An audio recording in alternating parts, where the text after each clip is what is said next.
So lately, guys, I've been spending some time with Gene Wolfe's Book of the New Sun, and while I have shown off this beautiful Folio Society edition, I've not actually talked to you guys about the book yet. I am about 80% of the way through the first book, The Shadow of the Torturer.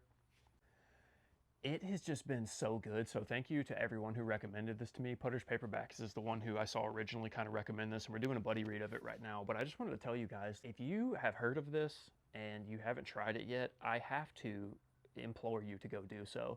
This is one of the most interesting stories that I've ever read. It is a fantasy, let's call it.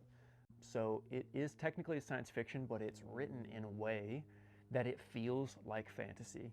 It's also notorious for being confusing or difficult, and I'll be honest with you, so far I've only run into one section where I had to go back and like really reread and be like, whoa, we're talking about some deep stuff here. I'm not quite sure that I followed that.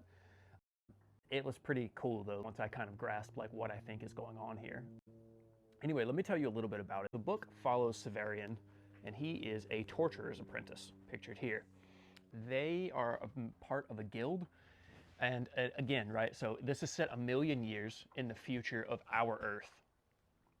But because of the way that Gene Wolfe writes the story, there's some very like arcane, archaic language here. I do recommend that you look up words as you read this because you'll think like, is that a fake word? Sometimes it is. Sometimes it's in fact a word from our world that you just don't hear anymore. That's pretty interesting. So it's set with Severian. He's a torturer's apprentice. At the very beginning of the story, he intervenes in a conflict. It changes the trajectory of his life, let's say. This is a really interesting book because it is an autobiography. So he has a perfect memory. He will tell you he remembers everything as it happens. Not always in the moment though. So like he doesn't always recall a thing instantly, but he always remembers it perfectly.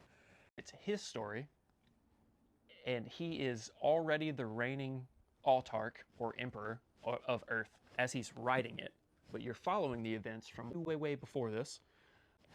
And it's interesting because it's like you kind of know where the ending is, but you're tracing the events to get there. All I know to tell you is that if you love beautiful prose, you want your stories to feel mysterious and like you're in an alien world. One of the best things about this is that Severian has grown up in the Citadel, which is only a part of where he's from. He's never really been outside of that, so as soon as he begins to adventure out further than that, you explore the world with him. So you're uncovering things that are completely new to you as he is also uncovering them. Just it's so well written, and